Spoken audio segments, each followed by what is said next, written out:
안녕하십니까? 네. 제3회 동형모의고사 해설 강의 시작하도록 하겠습니다. 그래서 41번 문제부터 보도록 하겠습니다. 답을 먼저 불러드릴까요? 자, 답은 41번은 4번, 42번은 1번, 그 다음에 43번은 3번, 그리고 44번은 1번, 45번은 5번, 46번은 5번, 그 다음에 47번에 3번, 48번에 4번, 그 다음에 49번에 3번, 자, 50번에 3번, 51번에 1번, 52번에 2번, 그 다음에 53번에 5번, 그 다음에 54번에 2번, 그 다음에 5번에 1번, 그 다음에 56번에 3번, 그 다음에 57번에 4번, 4번, 그 다음에 58번에 4번, 그 다음에 59번에 4번, 60번에 2번, 61번에 3번, 그 다음에 62번에 3번, 63번에 1번, 64번에 3번, 65번에 3번, 그 다음에 66번에 1번, 67번에 3번, 그 다음에 68번에 3번, 69번에 3번, 70번에 4번, 71번에 4번, 72번에 1번, 73번에 5번, 74번에 4번, 그 다음에 75번에 3번, 76번에 5번, 77번에 1번, 78번에 1번, 79번에 1번, 80번에 4번 되겠습니다.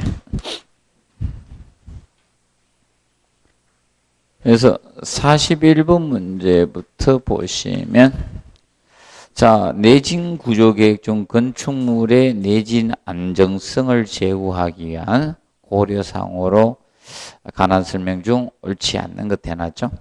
1번 지진 하중은 자, 대해서 건물의 비틀림이 최소화되도록 해 주셔야 됩니다. 그래서 만약에 비틀리면 건물은 거의 붕괴된다라고 보시면 됩니다. 그리고 슬래브의 과도한 큰 개구는 피하셔야 됩니다. 자, 간혹가다 이거죠. 1층, 2층 이런 데 간혹가다 저런 데 가면 뭐 술집이나 아니면 나이트 같은 데 가면 어떻게 됩니까? 2층에서 1층을 보도록 뚫어놨죠, 이렇게. 맞아요? 슬래브에 구멍을 꾹 뚫어놓으면 위험합니다. 그래서 과도와 큰 개구는 피하라는 겁니다. 그리고 3번에 가급적 수직재. 수직재가 뭡니까? 기둥벽이잖아요. 기둥벽은 연속되고 있습니까? 연속이 안 되고 있습니까? 연속돼야 되죠. 연속돼야 된다. 그리고 4번 보시면 긴 장방향 평면입니다. 자, 그래서 자, 이겁니다. 긴 장방형 직사각 이렇게 길다는 거예요. 길게 되면 중앙센터에 하면 위험할 수가 있습니다. 자, 이럴 경우는 건물의 양단 여기에다 지진 시스템을 설치하는 거 양쪽에다가 이렇게 설치해 주고요. 그러면 일반적인 건물의 경우하고 차이가 있는 겁니다. 일반 정방형이나 일반 장방형 이런 형태나 이런 형태에 대해서는 자, 여기에다 센터에다 두면 됩니다. 중앙부. 이런 경우는 중앙부에 이렇게 두시면 됩니다. 중앙부에 두시면 되는데 긴 경우는 긴 장방형. 원래 장방형은 직사각형인데 긴 장방형일 때는 센터에 두면 약해집니다. 그래서 양쪽에 두게 됩니다. 그래서 4번 개념이 틀렸습니다. 그러면 긴 자가 빠지면요. 어디에다? 중앙부에 두시면 돼요. 센터에 두는데 긴 장방형의 경우는 자, 센터에 두지 않습니다. 중앙부에. 이렇게 두시면 되고. 그래서 41번은 4번 개념이 틀렸습니다. 그래서 1번은 제가 계속 처음 보는 문제를 갖다 놨습니다. 왜 그런가 하면 시험 난이도 높일 때요. 앞에 문제를 어렵게 합니다. 일부러. 그래서 그걸 대비해야 됩니다. 올해는 특히 원서를 작년보다 더 많이 냈기 때문에 난이도 도절은 들어갈 수밖에 없습니다. 그 다음에 2번 건축물의 구조에 관한 설명 중 옳지 않는 것 해놨죠.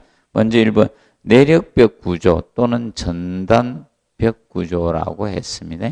내력벽 구조, 전단벽 구조는 자중과 상부로부터 전 수직, 수평, 하중을 누가 분담합니까? 내력벽 구조는 내력벽 구조에 대해서 이거는 수직 하중과 수평 하중을 뭐가 분담한다? 벽체죠. 벽체가 분담하는 거죠. 벽체가. 벽이 분담하는 겁니다. 그래서 기둥과 보가 분담하도록 설계한다. OX, X입니다. 자, 내력벽식 구조는 기둥과 보가 설계가 된다, 안 된다? 안 됩니다. 기둥과 보가 설계가 되지 않는다 했죠. 벽하고 무엇으로? 바닥판으로 설계되는 거. 이것이 내력벽식 구조, 전단벽식 구조라고 했습니다. 그리고 일체식 구조는 라멘 구조라고 기둥, 보를 고정단으로 접합한 구조입니다. 그래서 라멘 구조 하면 다른 말로 무슨 구조? 골조 구조라고도 칭했죠. 라멘 구조, 그리고 골조 구조 이렇게 칭했습니다. 그래서 얘를 기둥과 보가 있다고 해서 기둥보 구조 이렇게도 칭한다고 했습니다. 그래서 라멘 구조는 강접합이라고 했죠. 강접함에서 절점은 고정단으로 설계된다고 했습니다. 강접합이면서 고정단이라고 했습니다. 그리고 얘는 주의할 것이 하중 전달이 어떻게 된다? 슬래브의 하중이 어디로? 포로 전달된다. 그래서 이 슬래브의 하중이 포를 통해서 전달돼 포로 이동해서 기둥으로 전달되는 시스템이라고 했습니다. 그리고 3번에 가구식 구조는 가늘고 긴 부지를 접합해서 뼈대를 만든 구조죠. 삼각형일 때 가장 안정적인 구조가 된다고 했습니다.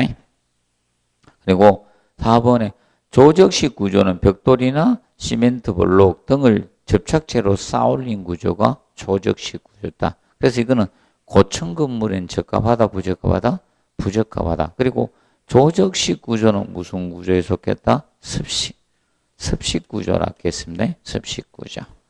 습식 구조에 해당이 된다고 했습니다. 자, 그리고 5번에 조립식 구조는 부재를 규격해서 미리 공장에서 생산 가공한 후 현장에서 조립한 구조였습니다.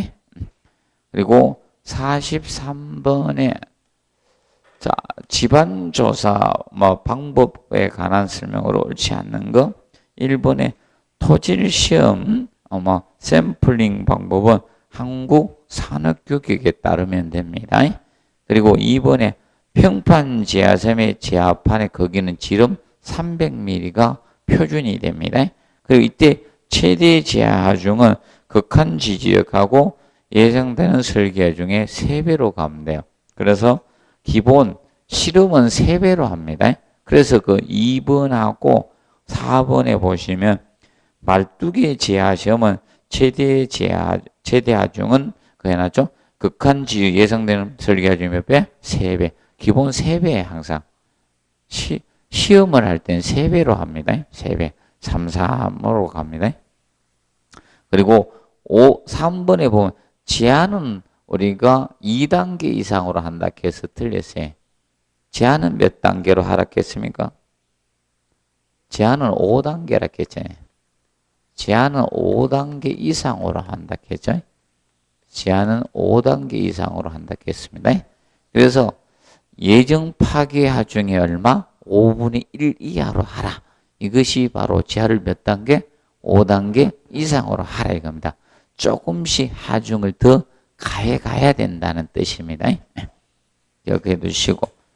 그 다음에 자 5번에 보시면 말뚝박기 시험에 있어서 말뚝박기 기계를 적절히 선택하고 필요한 깊이의 매해 간입량, 리바운드량, 치마량을 측정하는 것이 기본 원칙입니다. 그래서 보통 기본적으로 우리가 실험에서 우리가 기억하실 거는 이겁니다.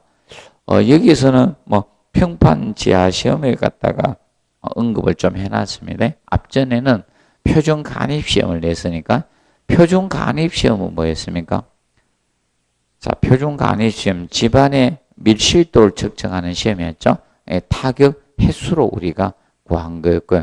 이거는 하중을 가해서 간입량으로 우리가 측정했습니다. 그래서 보통 이겁니다. 하중 가해서 총치마량이 20mm일 때 이 하중을 갖다 그 집안의 단기 허용 진입력으로 봤습니까? 장기 허용 진입력으로 봤다? 단기였죠. 단기 허용 진입력으로 봤습니다. 그 다음에 44번 문제 보시면 44번에 자 기초 및 지하층 공사에 관한 설명으로 옳은 것 해놨습니다. 자 1번에 보면 RCD 리버스 스쿨레이션 드릴 공법 RCD 공법은 무엇이었습니까? 대구경 말뚝 공법이었죠. 얘는 대구경 말뚝 공법이었습니다. 그러면 얘는 저거였죠. 현장 타설 콘크리트 말뚝 중에 하나였습니다. 현장 타설 콘크리트 말뚝이었어요. 현장 타설 콘크리트 말뚝 또는 제자리 콘크리트 말뚝이라고 했습니다. 제자리 콘크리트 말뚝 중에 하나입니다. 말뚝 공법이에요. 그래서 깊은 심도 할 수 있다 했죠. 구경이 크고 깊은 심도, 지금 최대 심도가 200m까지 가능하다 했습니다. 그리고 구경이 크다 했죠. 말뚝 구경이 대구경이에요. 대구경이죠. 그래서 구경이 몇 m까지 가능하다? 6m. 깊은 심도는 200m까지 지금 내려갈 수가 있는 것이 자, 현장 타설 콘크리트 말뚝입니다. 그리고 2번은 샌드 드레인 공법은 자, 샌드 드레인 공법은 어디에 쓰는 공법이라 했습니까? 점토라 했죠. 샌드 드레인은 점토 집안입니다. 자, 점토 집안에 모래 기둥을 만들어서 물을 빼주면서 흙을 안밀시키는 공법마다 샌드 드레인 공법에서 사질토 집안이 아니라 무슨 집안? 점토입니다. 점토 집안을 안밀해서 물을 제거하는데 그 이용을 뭘 만들어서 한다? 모래 기둥, 샌드 파일, 모래 기둥을 만들어서 기억하세요? 모래 기둥을 만들어서 하는 방법이었습니다. 그 점을 명심을 해 두시고요. 그리고 세 번째 무슨 공법? 오픈컷 공법. 자, 오픈컷은 땅 파는 공법이었죠. 오픈컷 공법은 오픈 것은 자 이겁니다. 뭐 기초 파기 또는 뭐다 터파기, 흙파기 공법이죠. 예. 흙을 파는 공법이었습니다. 흙파기 뭐 또는 뭐 터파기 공법이라고도 칭합니다. 명칭은 여러 개 있어요. 뭐 터파기 공법 이렇게 칭했습니다. 그러면 오픈 것은 항상 기억합시다. 이거는 무엇을 이용해? 흙막이를 한다 안 한다? 안 한다겠죠. 흙막이를 하지 않고 파내려 가는 게 흙막이를 하지 않고 흙에 뭐다? 휴식각, 안식각을 이용해서 파내려 가는 거.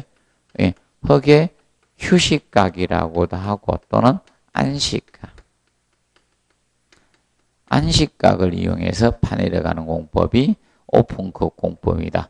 그런데 이것은 대지 여유가 많을 때 한다 해서 적을 때 한다?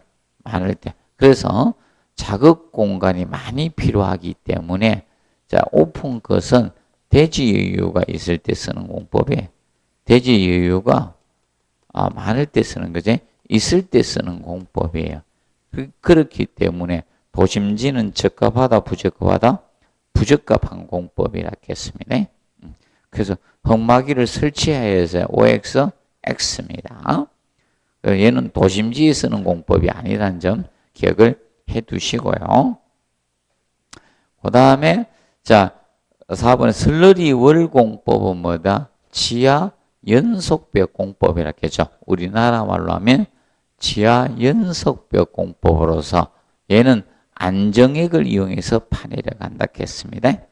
자 그런데 근데 이 지하 연속벽이기 때문에 연속벽을 만들었기 때문에 얘가 무슨 역할을 한다? 흙막이 역할도 하면서 뭐다? 지하 구조체 역할도 하는데 구조벽체 역할도 동시에 합니다. 그래서 4번 OX, X 틀린 게 흙막이 벽 사용할 수도 있고 구조체 벽체로도 사용이 됩니다.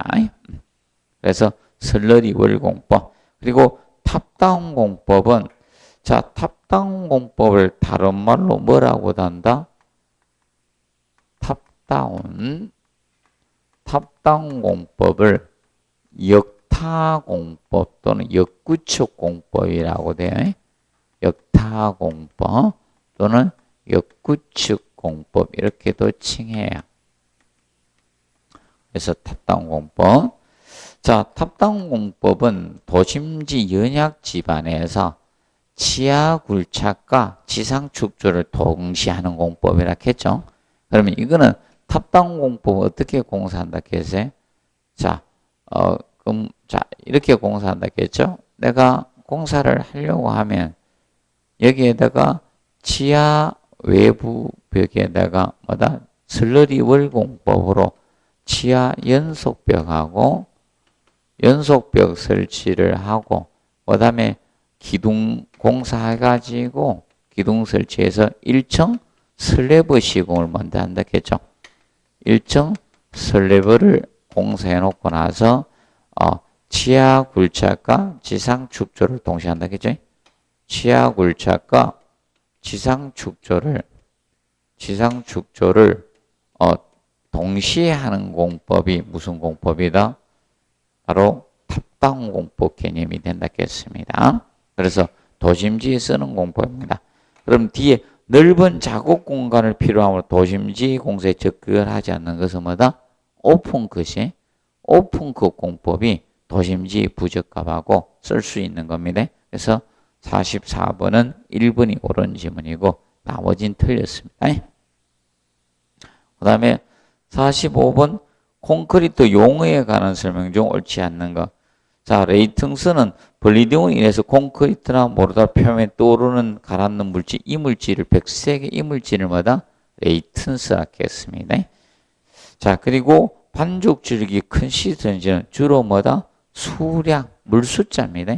수량의 다수에 따른, 물의 양의 다수에 따른 자, 굳지 않는 콘크리트나 굳지 않은 모르타르 있죠. 이런 거 불에 변형 또는 유동성에 대한 저항성을 반죽질기라고 하고 그런데 워크빌리티하고는 틀린 거죠. 워크빌리티 시공 연도는 워커빌리티 이런 시공 연도는 물의 양만 아니라 뭐다? 종합적 측면에서. 자, 얘는 종합적 측면에서 나타낸 거고 반죽적이 종합적 측면에서. 그러면 물의 양도 관계가 있지만 무엇이다? 배합비 다 모든 측면에서. 그래서 단위 수량 물의 양도 영향을 주지만 뭐 배합비라든지 뭐 온도나 습도 뭐 등등등 많잖아요. 모든 측면에서 나타낸 것은 무엇이다? 워커빌리티고. 자, 그리고 슬럼프 플로 아직 굳지 않은 콘크리트의 유동성 정도를 나타낸 지표로서 자, 주의할 거 이겁니다. 슬럼프 시험을 어떻게 한다고 했어요? 슬럼프 시험은 이렇게 한다고 했죠. 제두 원추형 몰드 위에가 지름 10cm이고 밑에가 20cm가 됩니다. 높이가 30cm 되는 거예요. 그래서 손잡이가 달린 이런 것을 슬럼프 콘을 설치해 가지고 슬럼프 코너로 슬럼프 콘 가지고 하는 겁니다. 그러면 여기에서 콘크리트 3에 나누어서 다져 붓습니다. 3분의 1 채워놓고 25의 다진 막대로 다지고 3분의 1 채워놓고 25의 다진 막대로 다집니다. 그러면 이래서 수직으로 들어 올립니다. 그럼 콘크리트 흘러내리겠죠? 그럼 여기에서 이렇게 측정한 거는 뭐다? 슬럼프고. 이거는 슬럼프입니다. 슬럼프고. 그런데 자, 고유동성, 요새 유동화재를 많이 넣다 보니까 팍 퍼져. 이렇게 퍼졌을 때 직경으로 측정한 게 슬럼프 플로우입니다. 자, 이렇게 해서 직경 측정하고 그거의 직각으로 측정 직경하는 게 직경으로 해서 평균 내서 하는 겁니다. 직경은. 그래서 이거는 뭐다? 슬럼프 플로우라고 합니다. 슬럼프 플로우라고 합니다. 그래서 고유동성 콘크리트에서는 이걸로 따지면 요새 유동화재를 많이 넣어서 고유동성 콘크리트에서는 슬럼프 플로우로 나타내고요. 보통 콘크리트는 뭐다? 슬럼프로 나타내는 거예요. 명심하세요. 슬럼프하고 슬럼프 플로우가 무엇을 의미한다? 콘크리트의 유동성을 나타내는 정도를 나타내는 지표가 두 가지가 있어요. 그래서 그 점을 좀 주의해 주시면 된다. 그 다음에 4번에 자기수축 나오죠. 시멘트의 수화방에서 콘크리트란 모르고 시멘트불이 최적 감소안에서 수축하는 현상을 자기수축 현상이라고 칭합니다. 자기수축. 그러면 자기수축에 의해서 균열이 생기겠죠. 그 다음에 5번에 본 콜드 조인트. 자, 콜드 조인트는 우리가 알아두실 것이 겁니다. 시공 계획에 의해서 발생하는 게 아니라겠죠. 비계획적 줄눈이라고 했잖아요. 자, 오늘 콘크리트 타설을 하는데 허용 이어치기 시간 간격을 맞추지 못해서 생기는 줄눈이라고 했죠. 우리가 25도씨보다 넘을 때하고 적을 때하고 했죠. 2.5시간, 2시간 다르죠. 허용 이어치기, 허용 시간 간격. 그래서 그걸 넘어서 생기는 것이 콜드 조인트. 그래서 시공 계획에 의해서 생기나는 위험으로서 해서 OX, X. 이거는 비계획적 줄눈입니다. 그래서 시공 계획에 없는 줄눈입니다. 그래서 오늘 콘크리트 여붓기를 어디서 한다는 보장이 있다 없다? 없죠. 그래서 45번은 5번 지문이 틀린 지문이 되는 겁니다. 그리고 46번 철근 콘크리트 구조의 변형 및 균열에 관한 설명으로 옳은 것은 해가 나왔습니다. 자, 크리프 변형은 장기 처짐, 장기 변형이라 했습니다. 그래서 지하 시기가 느릴수록 증가한다 해서 OX, X입니다. 지하 시기가 빠를수록 크리프는 증가가 됩니다. 지하 시기가 빠를수록 기억을 해 두시고, 그리고 지하 시기가 빠를수록 생기고, 그 다음에 이겁니다. 콘크리트 강도가 낮을수록 잘 생깁니다. 그리고 온도가 높을 때 증가합니까? 온도가 낮을 때 증가합니까? 온도는 높을수록 습도는 뭐다? 낮을수입니다. 습도는 낮을 때 잘 생기고 온도는 높을 때 잘 생깁니다. 그러면 물 결합제비, 물 시멘트 비는 클 때다, 적을 때다? 클 때입니다. 클 때 잘 발생합니다. 그래서 그리고 제하 응력이 뭐다? 클수록 제하 응력이 클수록 이 그리프는 증가된다 했습니다. 그리고 2번에 콘크리트의 단위 수량이 증가하면 블리딩과 건조 수축은 어떻게? 자, 단위 수량이 증가하면 블리딩도 늘어나죠. 건조 비례 관계지. 반비례 관계, 물을 많이 썼고 적게 썼고의 반비례 관계에 속한 저거 있잖아요. 강도하고 내구성, 수밀성이잖아요. 맞아요? 떨어지는 거는. 명심하세요. 물의 양이 증가됐을 때 반대로 가는 것은 반비례 관계는 세 가지. 강도하고 내구성, 그리고 수밀성입니다. 그럼 물을 많이 넣으면 강도 어떻게? 떨어지죠. 내구성 저하되고, 그 다음에 수밀성 떨어지는 거예요. 물 많이 넣으면. 기억을 해 두시면 됩니다. 그리고 3번에 A제는 동결 융해에 대한 저항성을 어떻게? 감소시킨다. 자, 여러분들 보시면, 자, 이겁니다. A제가 뭐라 했어요? A제가. 공기 연행제. 미세 기포를 발생시키는 약품이에요. 그러면 A제는 왜 사용하냐? 사용 목적을 이해하시고 공부만 하면 되죠. 그래서 A제는 물의 양은 줄이면서 단위 수량은 줄이면서 시공연도를 좋게 하기 위해서 넣어준 약품이에요. 물의 양을 줄여준 거예요. 물의 양을 줄여준 겁니다. 그러면 동결 융해에 대한 저항성은 어떻게? 증가되는 거예요. 그러면 A제를 사용하면요. 동결 융해에 대한 융해 저항성은 증가가 되는 거예요. 물 적게 썼으니까. 그럼 물을 적게 썼으니까 당연히 블리딩도 어떻게? 줄어드는 거예요. 블리딩 줄어들고, 그리고 자, 이겁니다. 물을 적게 사용했기 때문에 수밀성 어떻게? 증가되는 거예요. 물의 양하고 수밀성은 반대로 간다 했죠? 네, 반대로. 수밀성 증가되는 거예요. 자, 그리고 자, 이겁니다. 주의하실 거. 물을 적게 썼습니다. 그래서 그런데 기포가 생겼죠. 맞죠? 에어가 생기죠. 그러면 보통 수밀성, 부착력은 어떻게? 떨어져요. 철거나 콘크리트 부착력 개념은 떨어집니다. 이 점을 좀 주의해 주시면 되겠습니다. 자, 그리고 4번 보의 중앙부 하부에 발생하는 균열은 전단력이 원인이다 해서 X죠. 자, 이겁니다. 자, 보에서 균열 유형을 자 보시면 자, 이런 균열이 있었죠. 그러면 균열에서 경사 방향으로 생기는 균열을 무슨 균열이라고 했습니까? 이거는 전단균열이라고 했죠.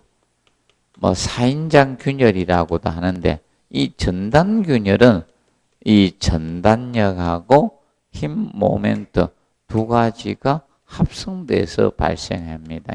힘 모멘트하고.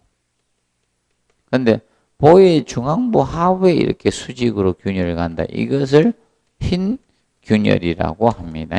흰 균열. 그래서 이것은 힘 모멘트입니다. 힘 모멘트에서 발생이 되는 거예요. 힘 모멘트. 구분 좀 해두시면 되겠습니다. 그 다음에 5번에 치마균열. 자, 치마균열은 콘크리트 하수로 자중에 의해서 안밀로 철근 배근에 따라 수평부재가 뭐예요? 포나 슬래브가 수평부재죠. 상면에 발생하는 균열이 치마균열이에요. 그러면 치마 균열을 줄이기 위해서는 어떻게 하면 되는가 하면 치마 균열 방지를 위해서는 5번이죠. 치마 균열 방지를 위해서는 진동 다짐에서 밀실한 콘크리트 만들어주면 되는 거예요. 그래서 이 진동 다짐을 해서 밀실한 콘크리트 제작하면 되는 거예요.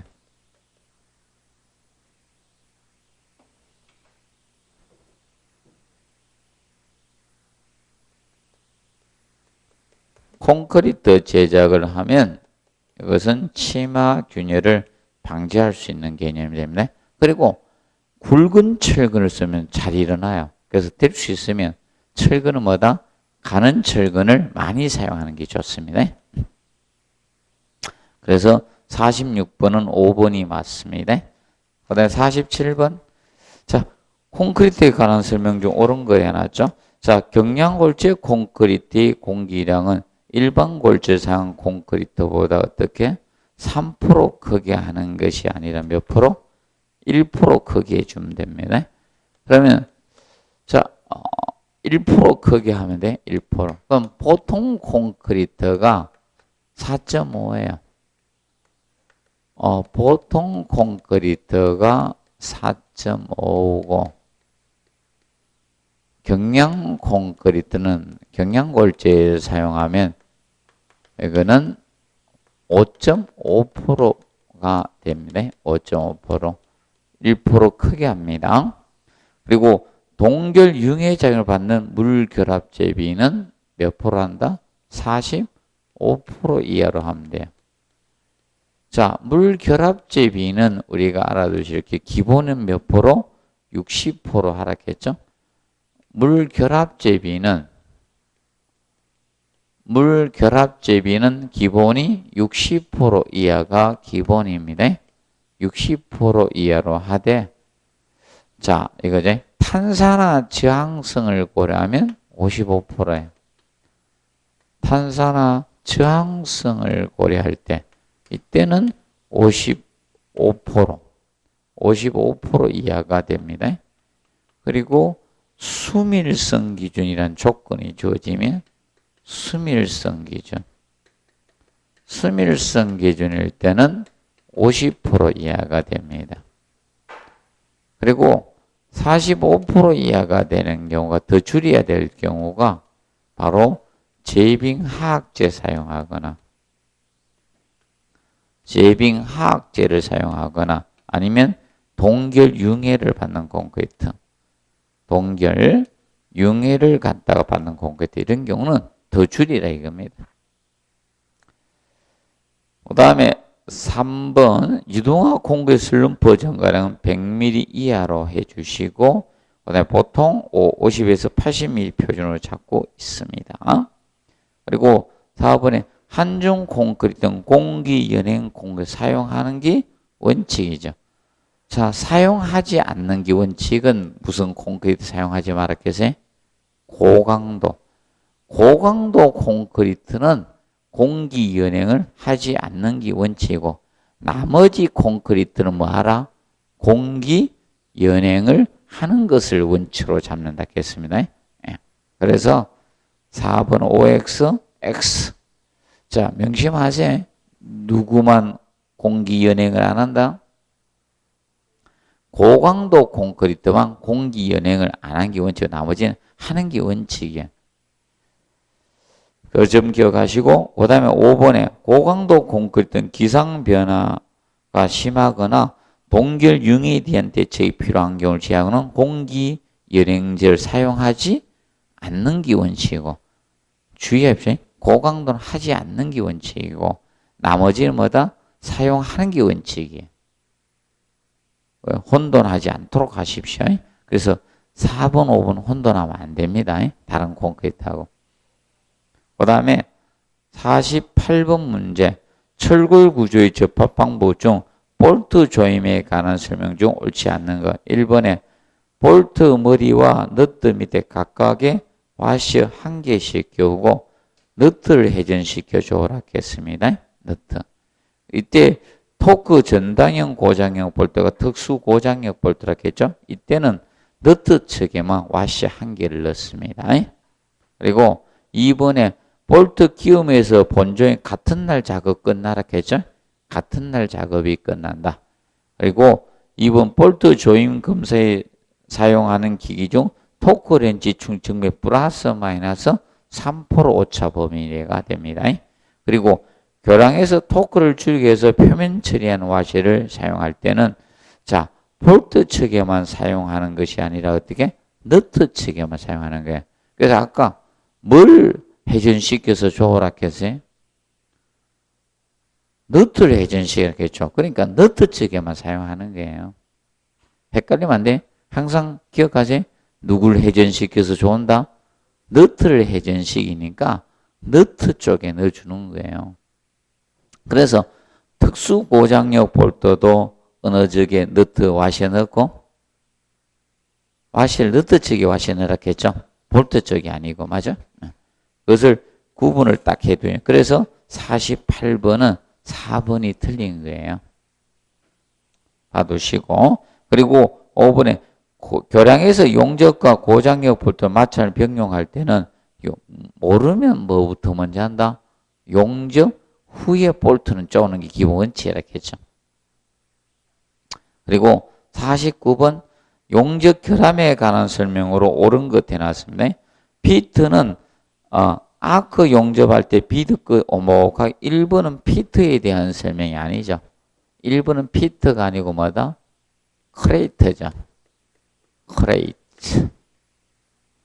크레이트에 대한 설명이고 크레이트를 방지하게 되어주는 게 뭐다? 엔드 탭이었고 자 피트는 저걸 피트라 했죠.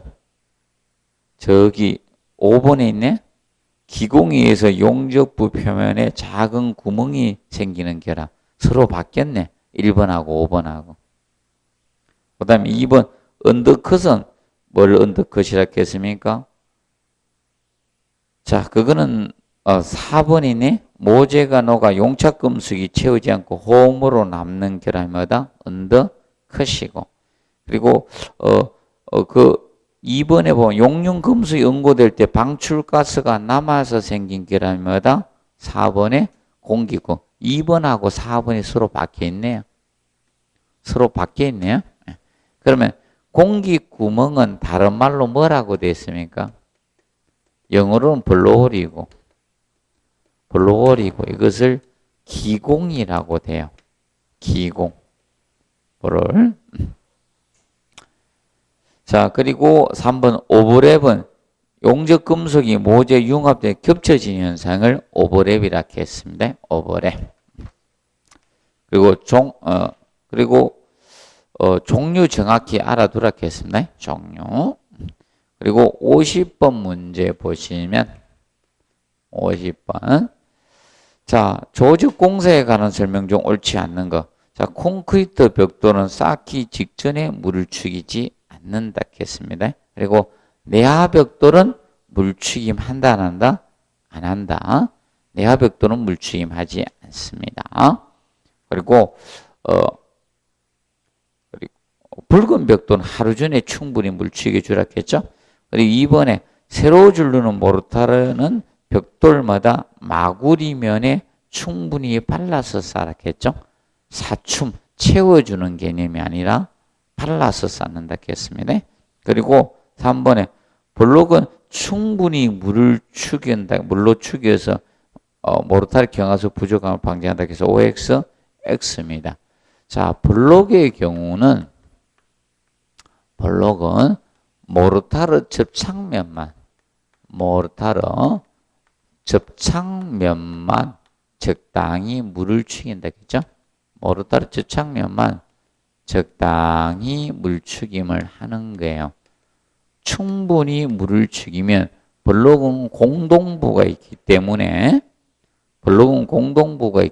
수축균열이 생깁니다. 두께가 달라지기 때문에. 그래서 접착면 물축하고 근데 보강블록조로 물축임 한다 안 한다? 안 한다 했죠.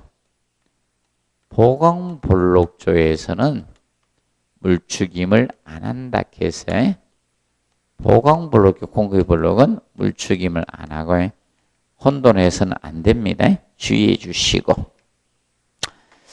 그 다음에 4번에 보강볼록조의 세로근은 원칙적 기초에서 대로가 위층 대로가 있지 않고 한다 했죠. 그래서 얘는 이음을 한다 안 한다? 안 한다 했습니다. 그 다음에 5번 보강볼록조 라멘 구조 접하는 부분은 뭐부터 공사한다? 보강볼록조를 먼저 쌓고 라멘 구조 시공하라 했습니다. 그리고 51번 지붕공사에 관한 설명으로 옳지 않는 게 낫죠. 그래서 1번 설계 도면에 별도의 지정하지 않는 경우 물면 얼마? 50분의 1이죠. 50분의 1 이상이 돼주면 되고 50분의 1 이상입니다. 그리고 평지붕은 지붕의 경사도가 6분의 1 이하인 지붕을 평지붕이라 했습니다. 그리고 왕경사 지붕은 경사도가 6분의 1에서 4분의 1 미만까지, 그리고 일반 경사가 4분의 1에서 3분의 1 미만까지고 4분의 3 미만까지고, 그리고 극경사가 4분의 3 이상 지붕을 극경사 지붕이라 했습니다. 그 다음에 52번에 보시면 자, 계량 아스팔트 시트 방수 공사에 관한 설명으로 옳은 것 해가지고 나왔습니다. 자, 1번 계량 아스팔트 상호 겹침은, 자, 계량 아스팔트 상호 겹침에 대해서는 1번은 자, 우리가 요거는 뭐 조건, 어렵게 하면 조건에 따라서 틀려집니다. 그래서 보통 길이 방향이 있고 폭 방향이 있는데, 길이 방향은 100mm 정도 해요. 그런데 폭 방향은 요거는 100mm 정도고, 폭 방향에 대해서죠. 요거는 100mm 이상이라 규정하고 있습니다. 이렇게 되지만 일반 시트는 이렇게 가면 돼. 그런데 계량 아스팔트 시트가 어떤 경우는 달라지는가 하면, 이는 지하라든지 지하 외벽이나 아니면 어떤 경우가 하면 수영장 같은데, 이런 데는 수압을 받잖아요. 이런 경우는 길이하고 폭 둘 다, 길이 방향, 폭 방향 둘 다 100mm 이상이 됩니다. 이 경우는 100mm 이상이 됩니다. 100mm 이상. 그래서 지금 현재 200mm 이상으로 한다 해서 OX, X입니다. 기준은 자, 현재 요거 이상에 대주면 됩니다. 아마 장난치 50mm로 장난칠 겁니다. 50mm로 장난치는데 저는 200으로 한 거고, 아마 장난은 50mm로 아마 장난칠 겁니다. 자, 그리고 2번 보시면 계량 아스팔트 시트 자에 칙기 올린 부분은 누름철물을 이용해서 고정하고 실링적 처리해 주시면 됩니다. 그리고 3번에 계량 아스팔트 시트 붙이는 용융 아스팔트 시트 뒷면과 균일하게 도포해서 밀착시키는 게 아니죠. 자, 얘는 이겁니다. 계량 아스팔트는 토치로 가열해가요 하는 거예요. 토치로 시트 뒷면과 바탕을 가열해서 용융시켜서 눌러 붙이는 방법이에요. 그래서 얘는 토치로 가열을 해가 하는 거예요. 가열. 토치로 가열해서 눌러 붙이는 방법을 쓰는 거예요. 눌러 붙이는 방법입니다. 이 방법을 써서 부착합니다. 명심하세요. 그래서 옛날 계량 아스팔트 시트 할 때요, 토치로 해서 막 뒷면하고 바탕면 가열을 해가지고 녹여가지고 눌러 붙이는 방법을 쓰는 겁니다. 주의하시고, 그 다음에 4번에 오목 볼록 모서리 부분은 일반 평면부에서 계량 아스팔트 시트 붙인 후에 폭 200mm 정도 붙임 시트로 처리한다 해서 OX, X입니다. 그러면 일반 평면부 계량 시트 붙이기에마다 전 또는 앞서섭니다. 그래서 붙이기 전에 보강을 해주든지 붙이기 전 또는 뭐 붙이기에 앞서서 이렇게 쓸 수 있습니다.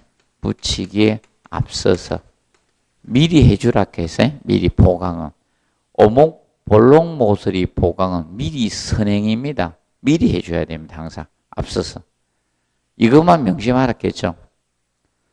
저 합성 고분자 시트계 방수 있죠. 합성 수직에만 예외라 했잖아요. 일반 시트 붙인 후에 나중에 특수부분 보강한다. 수직에만 주의하고 나머지는 미리 뭐든지 다 하라 했잖아요. 모든 방수. 특수부분 보강을 미리 하라 했죠. 슈퍼맨만 예외라 했잖아요. 슈퍼맨은 타이즈 위에 팬티 입었다 했잖아요. 합성 수직에만 예외고 나머지는 항상 뭐 한다? 붙이기 전. 평면부, 평탄부 하기 전에 앞서서 미리 특수부분 보강이 먼저 선행해야 돼요. 그것을 항상 알아두시라겠습니다. 그리고 자 5번에 지하 외벽에 계량 아설 시트 붙이기는 미리 계량 아설 시트를 5m 정도로 5m 정도 재단하면 힘듭니다. 그 5m 2m로 바꾸면 돼요. 5번은 인간의 키가 있기 때문에 5m가 아니라 얼마? 2m로 재단해서 합니다. 다 2로 곤치면 맞습니다. 지금 5m로 해서 틀렸어요. 인간이 눌러 붙여야 되는데 아까 얘는 어떻게 붙인다 했어요? 토치로 가열해 가지고 눌러 붙이는 방법이에요. 그러면 인간의 키에 한도가 돼야 되죠? 인간이 되게 커요? 그 인간 키를 생각하면 돼. 인간 키에다 이래 그러면 2m 정도까지 가능하다는 거예요. 보통 키면 맞죠? 만쟁이는 안 되고 백설공주의 nen정이나라에서는 짧게 재단해야 됩니다. 이건 우리 보통 키예요. 그래서 52번은 2번이 맞습니다. 그 다음에 53번 방수공법에 관한 설명을 옳지 않는 거 나왔죠? 시멘트 모르타르 방수는 가격이 저렴하고 수분 바탕 시공이 가능하다. 맞죠? 그러면 시멘트 계열은 수분 바탕에 방수 공사할 수 있다라고 했습니다. 그리고 2번 아스팔트 방수는 여러 층의 방수제를 적층 시공해서 하자를 감소시킬 수 있다 해서 맞죠? 그런데 주의하십시오. 합성 고분자 시트 방수가 여러 층 가면 안 돼요. 그리고 시트 방수는 바탕에 균열에 대한 저항성이 강하다 해서 맞죠? 특히 시트 방수가 뭐다? 신축성이 좋잖아요. 그리고 도막 방수는 복잡한 형상의 시공 이용했죠. 그런데 복합 방수는 항상 기억하십시오. 시트제하고 도막이에요. 시트 방수와 도막 방수를 단점을 보완하기 위한 공법입니다. 아스팔트가 아니라 항상 기억하세요. 복합하면 시트하고 도막이야. 복합은 도막하고 시트입니다. 도시가 나와야 돼. 도시입니다. 도시 복합이잖아. 별의별 삶 다 살잖아. 맞죠? 자, 그리고 54번 미장공사의 바른면의 방랑 및 균열 원인을 모두 고른 것 해놨습니다. 구조체의 수축이나 변형에 의해서마다 균열 발생하죠. 그리고 니은 재료의 불량이나 수축에 의해서 균열 생깁니다. 그리고 바른 모르타르의 감수제 혼입은 균열 방지 목적으로 넣는 거예요. 감수제. 물을 줄여준 거예요. 그래서 디귿은 균열 방지 대책으로 넣는 겁니다. 감수제는. 그리고 바탕면의 처리 불량으로 인해서 뭐다? 방락되잖아요. 맞죠? 그리고 발음 두께의 초가 너무 두꺼워요. 방락이 원인이에요. 그래서 2번이 맞습니다. 디귿은 이거는 균열 방지 대책으로 넣는 겁니다. 자, 그리고 55번 다음에 설명하는 공법 그 부집에 전용 시트 부착했네 나오면 이건 무슨 공법? MCR 공법. 이거는 맞춰줘야 되겠죠. 제가 그렇게 이야기했는데. 그럼 얘가 한글로 하면 뭐라 했어요? 타일 선 부착 공법이라 했죠. 타일 선 부착 공법에서 얘가 부착력이 가장 우수한 공법이라 했죠. 그래서 이거는 부침용 모르타르라 쓰지 않고 한다 했죠. 그 부집에 미리 전용 시트 설치해서 타일 부착해 놓고 나중에 콘크리트 부어 넣어서 만드는 공법이라 했습니다. 그리고 56번 은소재 도막으로 코팅해서 방사율과 열 관리율을 낮추고 가시광선 투과율을 높인 유리. 이거는 뭐라 했어요? 로이 유리. 이거는 맞춰줘야 되겠죠? 이런 거 틀리면 맞출 게 없다. 그래서 이거 방사율은 낮췄다 했죠? 맞아요? 적외선 반사율은 높이고, 그 다음에 57번, 자, 창호공사에 관한 설명을 옳은 거 해놨죠? 염임대. 염임대는요, 염여지는 선대입니다. 염임대는 염여지는 선대고, 염임대는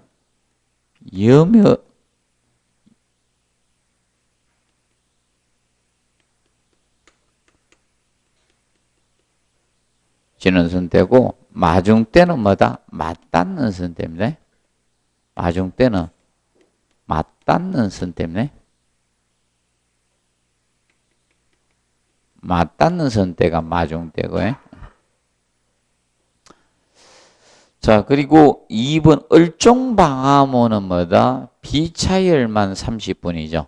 그럼 여기는 갑종에 대한 방화문이죠. 갑종방화문. 갑종방화문이 비차열 시간 1시간. 그리고 차열은 30분 이상이었죠. 그리고 자, 3번은 전문은 저기 전문이었죠. 여러 장의 문을 경첩으로 연결해서 병풍처럼 그 큰 방을 분할하거나 개방할 때 쓰는 것이 전문이었고, 그런데 현재 출입구의 통풍기류 방지한다. 이거는 무엇이다? 해전문이죠. 해전문에 대한 특징이고 해전문. 그리고 4번 블러시 문은 울거미를 짜고 합판 등으로 양면을 덮은 문이 맞죠? 그래서 얘가 비틀림, 변형이 가장 적은 문이라 했습니다. 그리고 오르내의 꽃이는 미석이 창호가 아닌 오르내의 꽃이는 뭐다? 여다지. 여다지 창호잖아요. 특히 여다지 중에 뭐다? 정확히 쓰면 쌍여다지라 했죠. 쌍여다지. 쌍여다지에서 아래로 꽂은다 했습니다. 자, 그리고 58번 문제. 자, 도장 공사에 관한 설명으로 옳지 않는가. 그래서 유성 페인트는 건성류 안료를 희석제로 섞어서 만든 도료로서 목부 철부 보통에 사용된다 해서 맞죠? 그런데 얘는 근데 어디에 칠하면 안 된다 해서 유성은 어디다? 알카리성 바탕. 알카리성 바탕에는 안 된다 했죠? 콘크리트, 모르타르, 해반주, 뭐 대표적인 알칼리성 바탕, 해반주. 여기에는 부적가 바닥겠어요? 부적가 바닥. 그리고 본타일은 모르타르 면에 스프레이를 이용해서 뿜칠 도장으로서 요철 모양인데, 이거는 도장이라 했죠? 요철 모양, 요철. 요철 모양을 형성한 것이 본타일이고, 강명단이 철제 농막이 돌았겠죠? 징크로메이트하고 헷갈리면 안 된다. 징크로메이트는 뭐다? 알루미늄 농막이 초벌지에 사용되고, 그 다음에 스프레이건은 뿜칠면에 경사지게 평행에 운행하면서 뿜칠 너비 얼마 정도? 3분의 1 정도. 그래서 자, 4번은 왜 틀렸어요? 경사지게에서 틀렸죠? 자, 4번 뭐다? 직각이라고 했죠? 직각.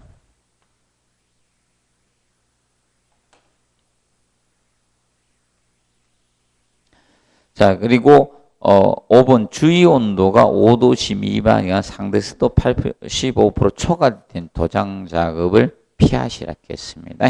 그 다음에 59번. 59번은 조금 올해 할정률이 어렵게 나올 걸 대비해서 해놨습니다. 할정률이. 이제 여기서 아마 지문이 나올 가능성이 아마 있습니다. 어렵게 내면. 지문이 있어서 한두 줄 뽑아가 낼 거예요. 알아두세요. 그래서 표준 품셈에 관한 설명 옳지 않은 거. 품의 할정은 인력품에 적용하는 게 원칙 사람에 맞죠? 품의 할증률이니까 원칙이나 작업 능률 저하로 건설 기계의 사용이 시간이 늘어나는 경우 있죠? 기계품에도 적용할 수 있다. 예외적으로. 원래는 인력에다가 품을 할증을 하는 게 원칙이다 이겁니다. 그런데 기계품에 할 수도 있다는 거예요. 그리고 이번에 군작전지구 내에서 작업 능률 현지 저하를 가져올 때 있죠. 이때는 작업 할증률은 20%입니다. 군은 20%예요.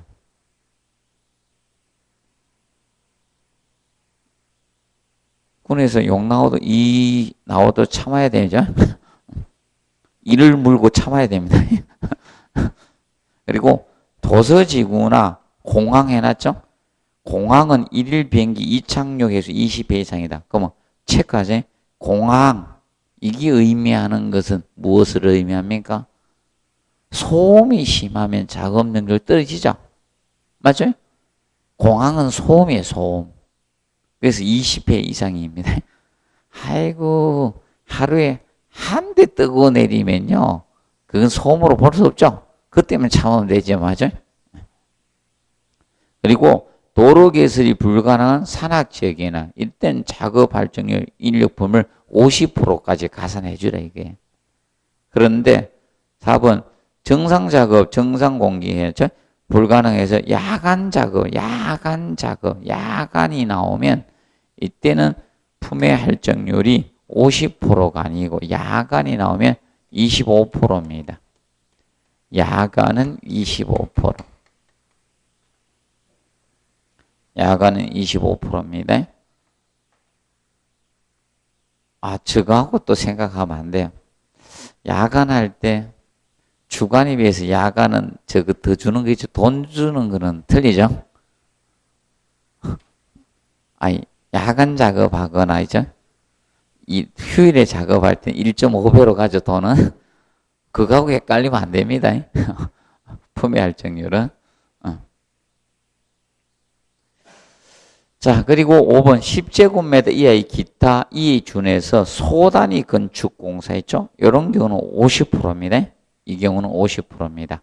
그래서 20% 군작전, 군 나오면 20%, 야간 나오면 25%, 그리고 나머지는 50%.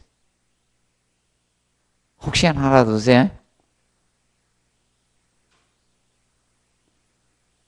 자, 지금까지 못 봤던 지문들이잖아요.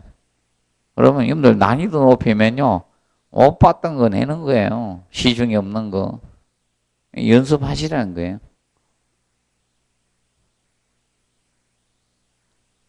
여러분들 시험은요, 난이도 조절하면 어떻게?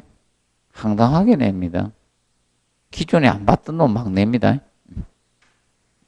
그 다음에 60번 문제 보시면 자기일 타일 한 장의 크기가 200 곱하기 200mm이고 줄눈 너비가 6mm일 때 벽면적 100제곱미터 소요된 타일의 소요량 구하라 했어요. 단 소수점마다 셋째짜리에서 반올림 하라 이겁니다. 반올림. 그러면 이거 이제 붙임 면적 얼마? 100제곱미터 해놓고 자, 타일 크기 플러스 줄눈 한 변의 길이가 타일 크기 플러스 줄눈이라겠죠? 그러면 자, 이겁니다. 자, 타일 크기에다가 요거 하라겠죠? 타일 크기에다가 요거 줄눈 플러스 식이라겠죠? 줄눈만큼 요거 면적으로 나누면 되는 거야. 타일 크기 플러스 줄눈 한 거. 그리고 이쪽도 똑같이 타일 크기 플러스 줄눈. 그러면 두 변의 길이를 곱하면 뭐가 나옵니까? 하나의 면적 나오죠? 줄눈 요만큼. 그래서 타일 크기가 200인데 이거잖아요. 줄눈이 몇 미리? 6mm잖아요. 그럼 몇 미리다? 206mm예요. 그런데 지금 현재 면적이잖아요. 제곱미터잖아요. 그러니까 이걸 메다로 환산하면 되는 거예요. 그럼 얼마 됩니까? 0.206m 되죠? 밀리미터 메다로 환산 못하면요. 시험 못 봅니다. 시설계로는. 10mm가 1cm고 100cm가 1m 되죠. 그래서 0.206 곱하기 뭐다? 0.206이에요. 메다. 자, 그러면 자, 이것은 무슨 양이다? 정미량이잖아. 정미량이니까 무엇을 구하라 했어요? 소유량 구하라 했잖아. 곱하기 1점. 타일이 무슨 타일이었어요? 자기. 그럼 자기 타일 할증률 아시죠? 몇 프로? 3%. 1.03. 두드려 보세요. 그러면 소수점 셋째짜리까지 구해가지고 반올림하면 돼요. 자, 그러면 4 이하는 버리고 셋째짜리가 5 이상을 올려주면 되는 거예요. 계산기는 항상 두드려 봐요. 계산기 안 두드려 보면요. 자기가 맞는지 틀린지도 모르고요. 그럼 얼마 나옵니까? 24, 27.1 얼마 나옵니까? D 소수점 18, 4입니까? 그러면 셋째 자리는 뭐다? 반올림 하락했죠. 반올림 하락했기 때문에 4는 어떻게? 버리는 거예요. 아니, 반올림은 5 이상은 올리고 4 이하는 버리는 거예요.